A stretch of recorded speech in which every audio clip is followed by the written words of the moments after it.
Captain Jake Morrison stood on the bridge of the UES Discovery and watched the stars shift around them as the quantum jump drive powered down.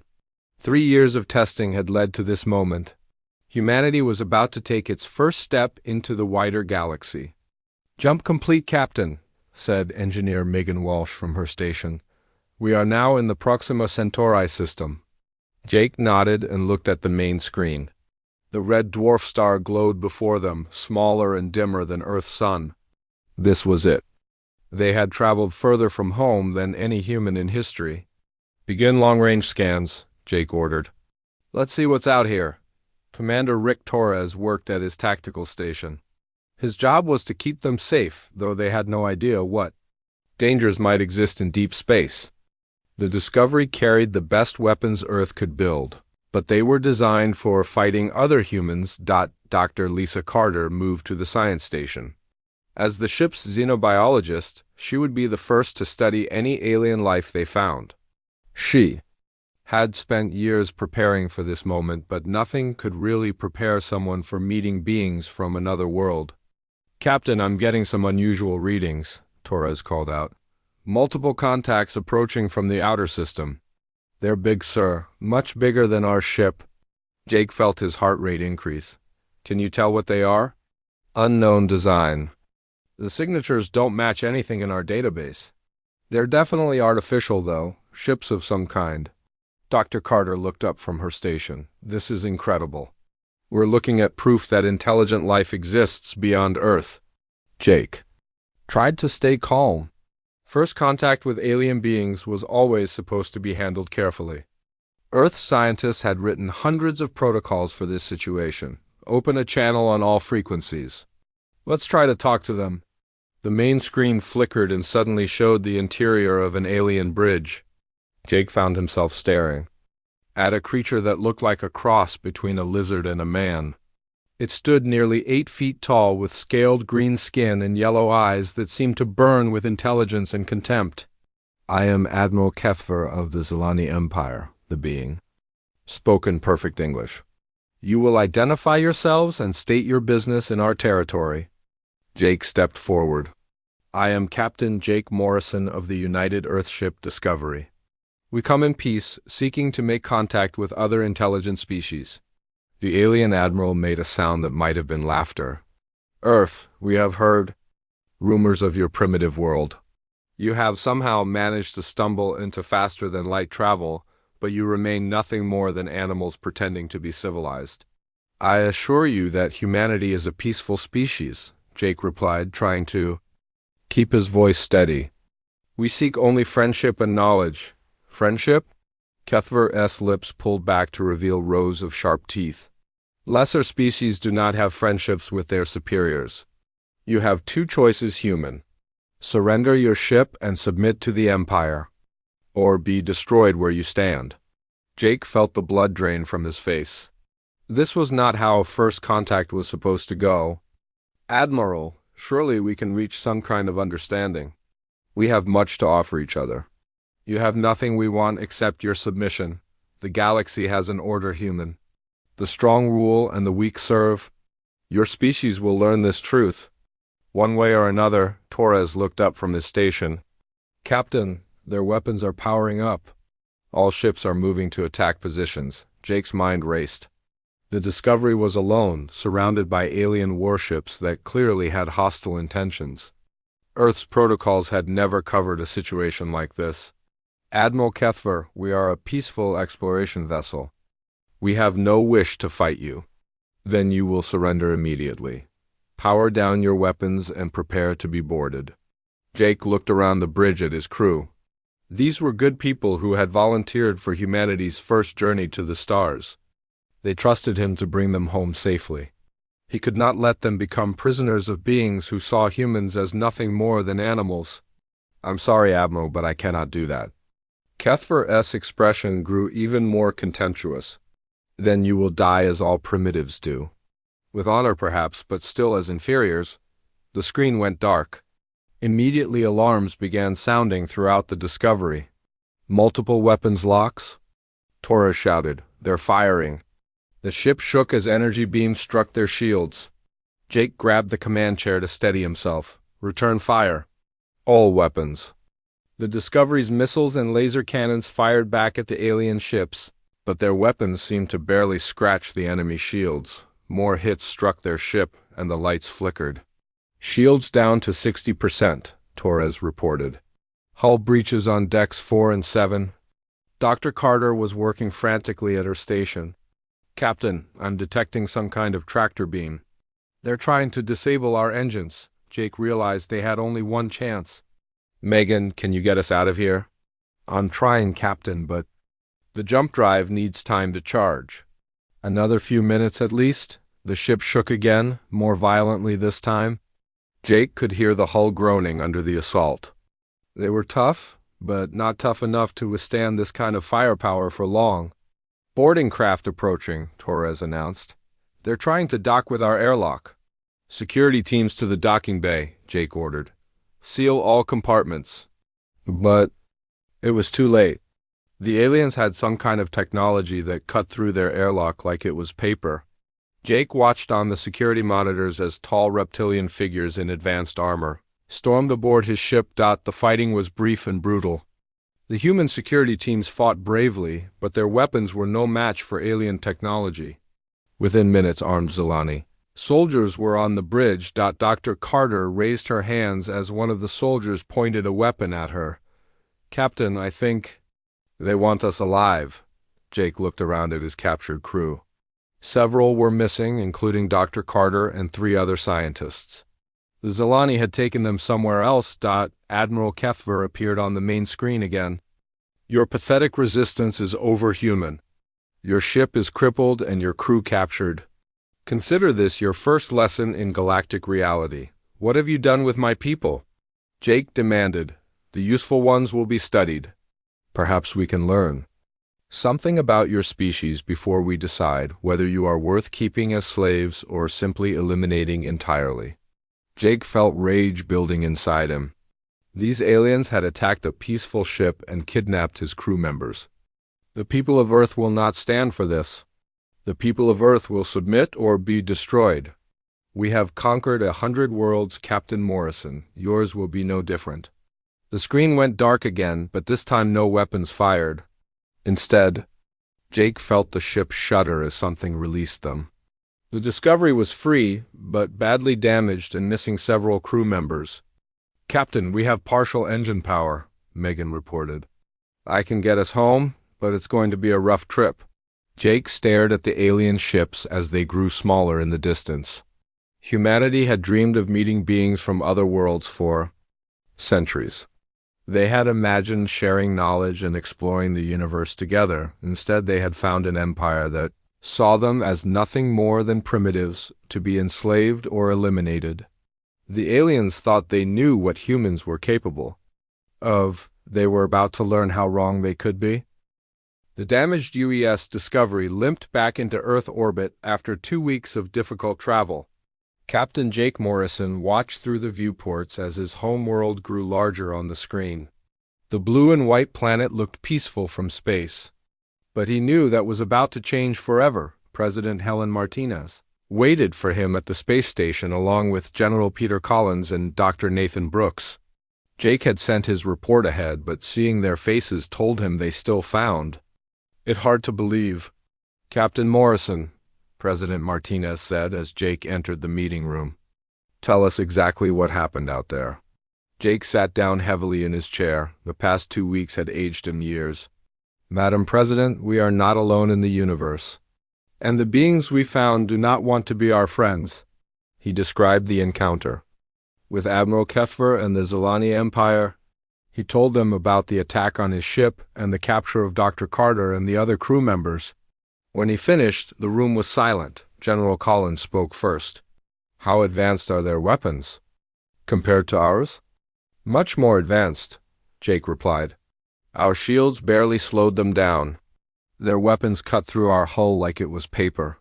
If they had wanted to destroy us completely, we would not be here. Dr. Brooks leaned forward. But they let you go? Why would they do that? To send a message. They want Earth to know that resistance is hopeless. They expect us to surrender without a fight. President Martinez stood and walked to the window overlooking Earth. How long do we have? I don't know. Admiral Keffer said they had conquered 100 worlds. They probably think we will be just as easy as the others. Then they are going to be very surprised, General Collins said grimly. Within hours of Jake's return, emergency broadcasts went out to every human settlement. Mars colonies, asteroid mining stations, and research outposts throughout the solar system received the same message. Humanity was no longer alone, and they were in grave danger. The response was unlike anything in human history. Every nation on Earth put aside their differences and united under a single goal: survival. The species that had spent centuries fighting wars against each other suddenly became one people with one purpose. General Collins took charge of the military buildup. Factories that had been making civilian goods switched to producing weapons and spacecraft. Every shipyard in the solar system began working around the clock. New designs appeared on drawing boards within days, ships built specifically for fighting. In space, Dr. Brooks led the scientific effort. Teams of researchers studied every piece of data from the Discovery's encounter with the Zilani.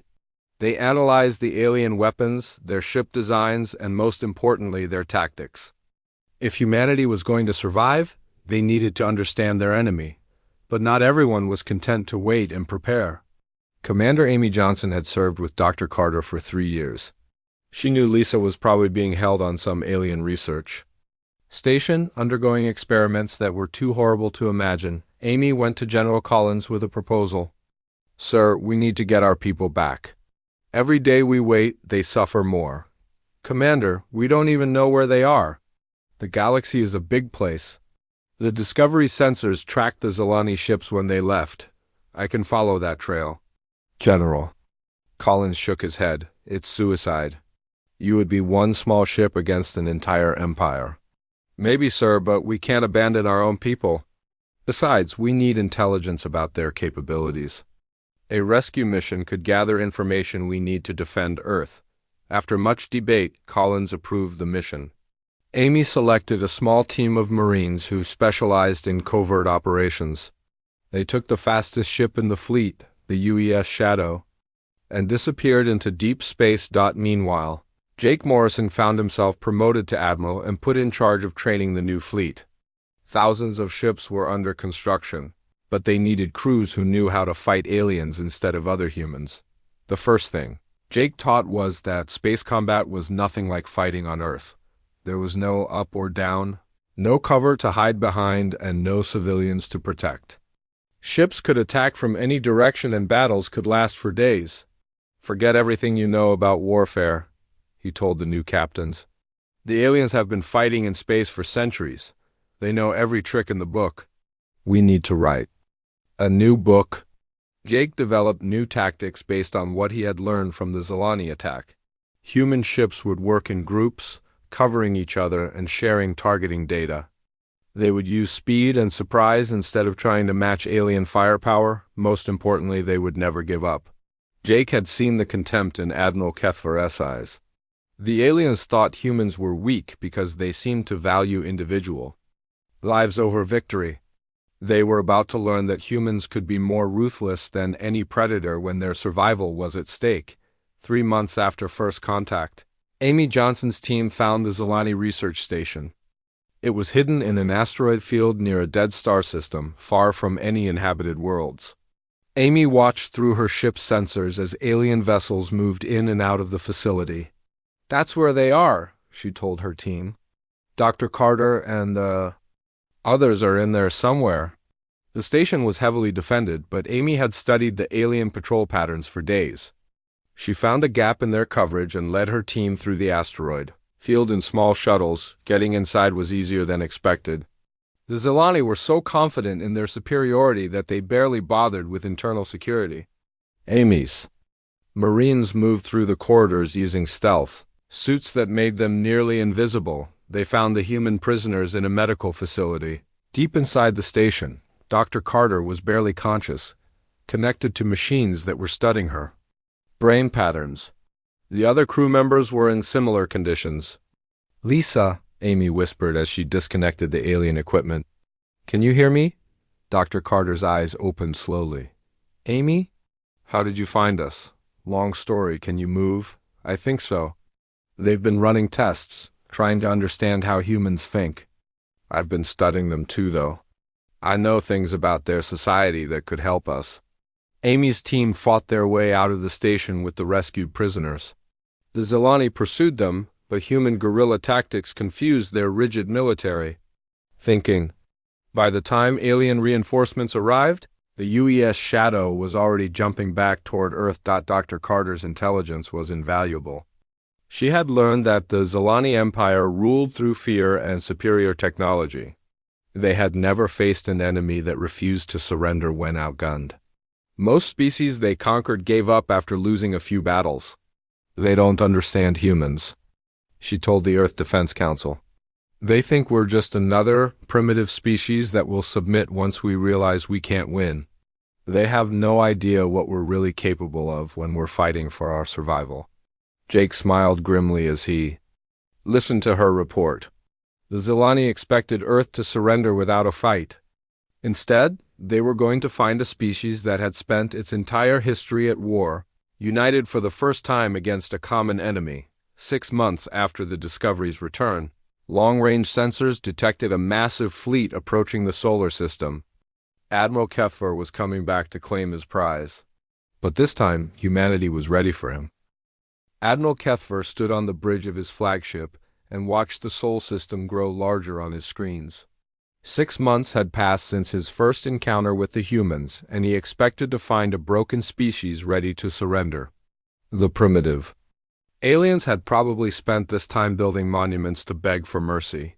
Admiral, we are detecting multiple contacts throughout the system, his tactical officer reported. Far more ships than we encountered before. Keffer waved dismissively. Cargo vessels fleeing like frightened animals, no doubt. Begin the attack pattern. Target their homeworld first to break their spirit. But as the Zilani fleet moved deeper into the system, something was clearly wrong. The human ships were not fleeing. Instead, they were moving into formation around the outer planets, creating defensive lines that stretched across space. Admiral Susan Blake watched the alien fleet from the bridge of her flagship, the UES Defiance. She had been given command of the human defense fleet after spending 20 years fighting pirates in the asteroid belt. Now she faced the greatest challenge in human history. How many ships do they have? She asked her tactical officer. 230 vessels, Admiral, all heavily armed. But we have 400 ships waiting for them, Susan nodded. The past 6 months had been the most productive in human history. Every shipyard had worked without rest to build the largest fleet ever assembled by one species. But numbers alone would not win this battle. Remember the plan, she told her captains over the communication system. Hit and run attacks. Never stay in one place too long. Make them chase us through the system. The first contact between the fleets happened near Jupiter. Captain Tony Rodriguez commanded the destroyer UES Vengeance as part of the advanced scout force. His job was to test the alien defenses and report back to Admiral Blake. Enemy ships approaching, his tactical officer called out. 3 heavy cruisers and multiple escorts. Tony studied the alien formation. They flew in perfect lines, just like military textbooks said they should. But human captains had thrown away the textbooks months ago. Break formation, Tony ordered. Attack pattern Delta? The human ships split apart and came at the Zilani from multiple directions. The aliens tried to turn to face them, but human vessels were faster and more maneuverable. Missiles and laser fire struck the enemy shields from all sides. Their shields are adapting, the tactical officer reported. Damage is decreasing. Tony had expected this. The Zilani had superior defensive technology, but it took time to adjust to new weapons. That gave humans a small window to cause damage. All ships ramming speed, Tony announced. Target the lead cruiser. His crew looked at him in shock. Ramming attacks were suicide missions that no sane captain would order. But Tony had studied the alien psychology reports that Dr. Carter had provided. The Zilani could not understand. Enemies who valued victory more than their own lives, the UES Vengeance accelerated toward the alien cruiser at Maximum speed. The Zelani ship tried to move away, but Tony anticipated their maneuver. His ship struck the enemy vessel just behind their main weapons array. Both ships were destroyed in the collision, but the psychological impact was enormous across the Zelani. Communication networks, alien officers struggled to understand what they had just witnessed. No civilized species would sacrifice their own lives just to damage an enemy, Admiral Kethfer watched the battle reports with growing confusion. The humans were fighting like mad animals instead of rational beings. Their tactics made no sense according to established military doctrine. "Sir, we are receiving distress calls from multiple squadrons," his communications officer reported. "The humans are using coordinated attacks that our defensive protocols cannot handle." "Impossible," Kepfer replied. "They are primitives with inferior technology. Increase our attack intensity." But the human fleet was not fighting like primitives. Admiral Blake had positioned her ships throughout the solar system, using the planets and asteroid fields as strategic positions. When Zelani forces moved to attack one group, others would strike from behind. Dr. Brooks watched the battle from the command center on Earth. His greatest contribution to the war effort was not new weapons, but new thinking.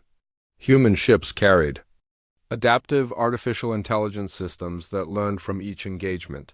"The AI is working perfectly," he told President Martinez. "Every time the aliens adapt to our weapons, the computers adjust our tactics. We are literally evolving during the battle." The Zelani had never faced an enemy like this. Their military doctrine was based on centuries of fighting species that used predictable strategies. When facing superior firepower, most civilizations would either surrender or fight defensively until they were overwhelmed. Humans did neither. They attacked constantly, using sacrifice tactics that no other species would consider. When a human ship was damaged, instead of retreating for repairs, it would target the most important enemy vessel and try to take it down. Captain Kevin Hayes commanded a squadron of light cruisers near Saturn. His ships were outgunned by the Zelani heavy battleships, but he had advantages that alien commanders could not understand. "Sir, enemy dreadnought approaching," his tactical officer reported. "Should we withdraw?" Kevin studied the massive alien ship. It was 3 times the size of his largest vessel and carried enough firepower to destroy his entire squadron. By all military logic, he should retreat immediately. "Negative, all ships, Wolfpack formation. We are taking that monster down." His cruisers spread out and began circling the alien dreadnought like predators hunting much larger prey. They struck at the enemy's weak points, focusing their fire on engine systems and weapon hardpoints. The Zelani ship tried to bring its main guns to bear, but human vessels were too fast and too small to target effectively. Meanwhile, their constant attacks were slowly wearing down the alien shields. "Enemy shields failing," Kevin's weapons officer announced, "but we are running low on missiles." Kevin made a decision that would be talked about for generations. All ships, coordinate targeting on their reactor core. Full spread, everything we have left. 20 human ships fired every remaining weapon at the alien dreadnought's power source. The massive explosion lit up the space around Saturn and sent shockwaves through both fleets. Admiral Kethfer felt his confidence shaking as reports continued to arrive. His forces were technically winning the battle, but the cost was far higher than expected. Worse, the humans showed no signs of breaking despite their losses. "Admiral, the enemy is broadcasting something on all frequencies," his communications officer reported. The main screen showed Admiral Blake standing on her bridge. Behind her, human officers worked calmly despite the battle raging around them. "Admiral Kethfer," she said, "you made a mistake when you attacked the Discovery. You thought we were another weak species that would surrender when faced with superior force. You were wrong." Kethfer activated his own transmission. "Your resistance is meaningless, human. We have destroyed dozens of your ships. Surrender now, and some of your people may be allowed to live as slaves." Blake smiled, and Kethfer felt a chill run down his spine. It was not the smile of a desperate commander facing defeat. It was the smile of a predator that had found worthy prey. "Admiral, we are not trying to win this battle. We are teaching you a lesson. Every ship you destroy, every human you kill, just proves to the rest of our species what kind of enemy you are. You wanted to rule through fear. Now you will learn what it means to be afraid." The transmission ended, but Blake's words echoed through the Zilani fleet. For the first time in their history, they were fighting an enemy that seemed to welcome death in battle. The humans were not just defending their homeworld. They were showing the galaxy what happened to those who threatened humanity. The battle continued for 3 more days. But the outcome was no longer in doubt: the Zilani invasion. Fleet was being systematically destroyed by an enemy that refused to fight by civilized rules. When Admiral Kethver finally ordered the retreat, less than half of his ships remained functional. As the surviving Zilani vessels fled the Sol system, Admiral Blake allowed herself a moment of satisfaction. The galaxy's first lesson about humanity was complete. They had learned that humans could not be conquered by superior technology alone. The next lesson would be even more expensive for those who dared to threaten Earth. Chancellor Vexandra of the Altarian hegemony received the report 3 weeks after the Battle of Sol. She read it twice before calling an emergency session of the Galactic Coalition. The implications were too dangerous to ignore. The humans defeated a full Zilani invasion fleet, she announced to the assembled representatives. "This changes everything." War Prime Fakemore of the Brutari clan slammed his massive fist on the conference table. "Impossible. The Zilani are weaklings. But even they could crush a primitive species like humanity." "The evidence is clear," Chancellor Vexandra replied. Admiral Kethver barely escaped with 40 ships from a fleet of over 200. The humans used tactics we have never seen before. The Coalition had maintained galactic order for 3,000 years. 12 advanced species working together to prevent any single race from becoming too powerful. Now, a new player had entered the game, one that did not follow the established rules. "We must act quickly," said Prime Minister Zarkesh of the Voidborn Collective. "If humanity is allowed to expand unchecked, they could destabilize everything we have built. What do you propose?" asked Chancellor Vexandra. War Prime Fakemore stood to his full 8-foot height. "Send the Korthic war host. They have never known defeat. These humans will learn the price of challenging the Coalition." Meanwhile, Admiral Blake was not waiting for the galaxy's response. 2 months after defeating the Zilani invasion, she launched Operation Prometheus. Human fleets spread out from Sol System like a plague, establishing footholds in strategic locations throughout nearby space. Captain Kevin Hayes led the first expeditionary force toward the Kepler system. His task force included 20 warships and 10 colony vessels filled with civilians, ready to build humanity's first interstellar settlements. "Captain, we are approaching the target system," his navigator reported. "Long-range sensors show multiple inhabited worlds." Kevin studied the tactical display. The Kepler system was home to the Nathani, a peaceful trading species that served as neutral ground between various galactic powers. Taking control here would give humanity access to major shipping routes. "Open a channel to the planetary government," Kevin ordered. The main screen showed a tall, thin alien with blue skin and large black eyes. The Nathani had evolved from prey animals, and their entire culture was built around avoiding conflict. "I am Governor Helevin of Kepler Prime," the alien said. "We welcome peaceful visitors to our system." "Governor, I am Captain Hayes of the Human Expeditionary Fleet. We are claiming this system under the right of expansion. Your people may remain as citizens of the new human colonial government." Governor Helevin's expression showed confusion and fear. "Captain, this system is under Coalition protection.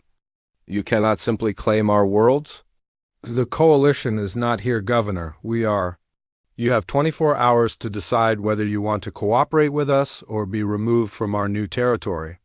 The transmission ended, leaving the Nathani government in chaos. They had never faced an ultimatum like this. Most species would negotiate for months before making such demands. Governor Helevin immediately sent emergency messages to the Coalition, but help was weeks away.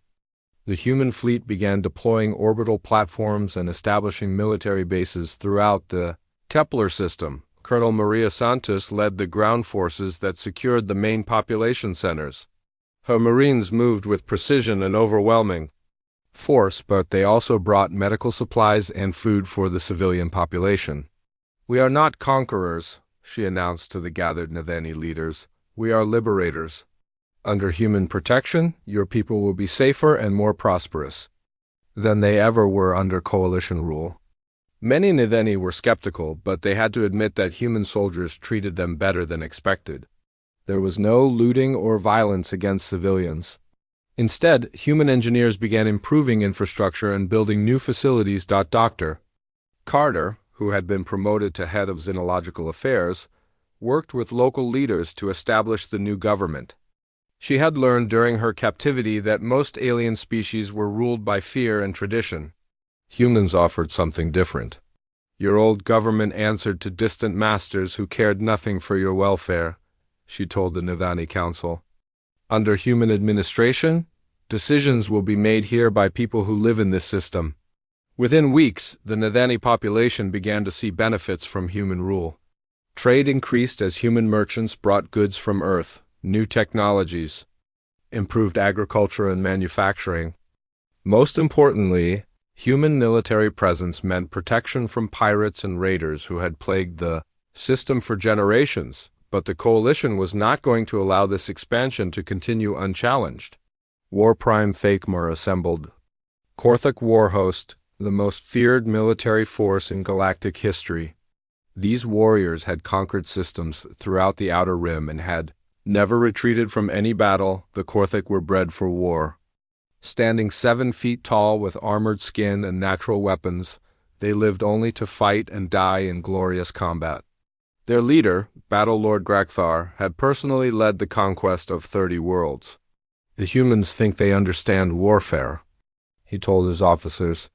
"We will teach them the meaning of true combat." The war host moved toward Kepler system with 200 ships filled with the galaxy's finest warriors. Intelligence reports suggested the humans had only a small garrison force defending their new colony. "It should be an easy victory." Captain Hayes watched the approaching fleet on his tactical display. His forces were outnumbered 3-1, but he had been expecting this attack for weeks. The humans had not just been building colonies in the Kepler system. They had been preparing a trap. "All civilian vessels begin evacuation procedures," he ordered. "Military units initiate Plan Omega." Plan Omega was Admiral Blake's response to superior enemy numbers. Instead of meeting the Korthak in open battle, the humans would use the entire system as a weapon. Colonel Santos received the signal and activated the first phase. Throughout Kepler Prime, industrial facilities that had been built to help the Nathani suddenly revealed their true purpose. Automated factories began producing weapons and ammunition. Mining equipment was converted into makeshift artillery. The Nathani watched in amazement as their world transformed into a fortress. Human engineers had spent weeks preparing for this moment, turning every city into a defensive position and every civilian structure into a potential weapon. Battlelord Grakthar led his warriors to the surface of Kepler Prime expecting to face a few thousand human soldiers. Instead, he found an entire planet that had been converted into a war zone. Every building contained defenders. Every street was covered by overlapping fields of fire. "This is not how civilized warfare is conducted," he growled to his second in command. "Where are their military bases? Where are the clear battle lines?" His lieutenant studied the tactical reports with growing concern. "Battlelord, the entire civilian population appears to be participating in the defense. Men, women, even children are carrying weapons." Grakthar could not believe what he was hearing. In every previous conquest, enemy civilians had either fled or surrendered when military forces were defeated. He had never encountered a species where non-combatants actively participated in warfare. The Korthak assault began at dawn, but quickly turned into a nightmare. Human defenders used tactics that violated every principle of honorable combat. They hid in civilian buildings and attacked from concealment. They used improvised weapons and booby traps. Most shocking of all, they seemed to welcome death if it meant taking Korthak warriors with them. Lieutenant Colonel Dan Murphy led the defense of New Geneva Colony. His forces were a mixture of human Marines and armed Nathani, volunteers who had chosen to fight alongside their new protectors. Remember, he told his mixed force of soldiers and civilians, "Every Korthek we kill here is one less that can threaten other human worlds." This is not just about defending this colony. This is about teaching the galaxy that humans protect what is ours. The battle raged for 6 days. The Korthek were superior warriors with better weapons and armor, but they had never faced an enemy like this. Every victory cost them dearly, and the humans seemed to have unlimited reinforcements. Worse, the psychological impact was devastating. Korthek culture was built around honorable combat between warriors. Fighting against civilians who refused to surrender went against everything they believed about proper warfare. On the 7th day, Battle Lord Grakthar did something that no Korthek commander had ever done before. He ordered a retreat.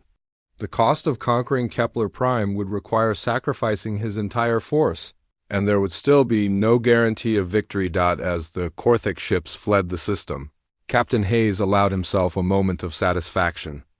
The galaxy had learned another lesson about humanity. They could not be defeated simply by sending superior warriors. The concept of total war was alien to galactic civilization, but it was as natural to humans as breathing. News of the Korthek defeat spread throughout Coalition space faster than their ships could travel. For the first time in 3,000 years, the galaxy's established order was facing a challenger that could not be intimidated or overwhelmed by conventional means. Chancellor Vexandra called another emergency session as reports continued to arrive. Human fleets were appearing in systems throughout the 2 years after first contact. The galaxy looked very different than it had before humanity emerged from Sol System. Human fleets patrolled space lanes that had been controlled by the Coalition for millennia. Former enemy species now served as willing allies, and the balance of power had shifted in ways no one could have predicted. President Helen Martinez stood before the Galactic Council for the first time, but not as a supplicant begging for membership. She was here as the leader of an equal power demanding recognition and respect. "Honored members of the Galactic Council," she began, her voice carrying to every corner of the Great Assembly Hall on Altair Prime. "Humanity comes before you not to ask for permission to exist, but to establish the terms of our coexistence." Chancellor Vexandra watched from her elevated platform as murmurs spread through the chamber. Never before had a species addressed the Council with such confidence. After only 2 years of galactic presence, "President Martinez," she replied, "humanity has caused considerable disruption to the established order. Many worlds have fallen under your influence through methods that violate galactic law." Martinez smiled. "Chancellor, with respect, galactic law was written by species who believed might makes right. You conquered weaker civilizations and called it order. We offer those same civilizations protection and partnership." In the viewing gallery, Admiral Kethver of the former Zelani Empire watched the proceedings with mixed emotions. His people now served as humanity's intelligence network, providing information about coalition military capabilities in exchange for protection from their former enemies. The irony was not lost on him. The Zelani had attacked humanity expecting easy conquest, only to become the first species to truly understand human potential. Now they were safer under human protection than they had ever been as independent conquerors. General Collins sat in the Earth delegation section, studying the alien representatives around him. Many showed signs of fear or nervous tension. The galaxy's established powers were learning what it meant to face an opponent they could not intimidate or overwhelm. "The Coalition has ruled through superior technology and military force," Martinez continued. "But you made a fundamental mistake. You assumed that advanced weapons were enough to control less developed species. You discovered the truth when you met humanity." War Prime Fakmer rose to his feet, his massive frame towering over the other delegates. "Humans, your expansion cannot continue indefinitely. The Coalition still controls hundreds of worlds and thousands of ships. Eventually, you will overextend yourselves, will we?" Martinez asked. Admiral Morrison, please share our latest intelligence report. Jake Morrison, now promoted to Fleet Admiral, activated a holographic display that showed the current state of galactic politics. Red zones indicated coalition territory, blue showed human-controlled space, and green marked neutral systems that had requested human protection. In the past 6 months, Jake announced, 47 worlds have voluntarily joined the Human Alliance. 32 others have requested our protection from coalition aggression. We are not conquering the galaxy, members of the Council. The galaxy is choosing us.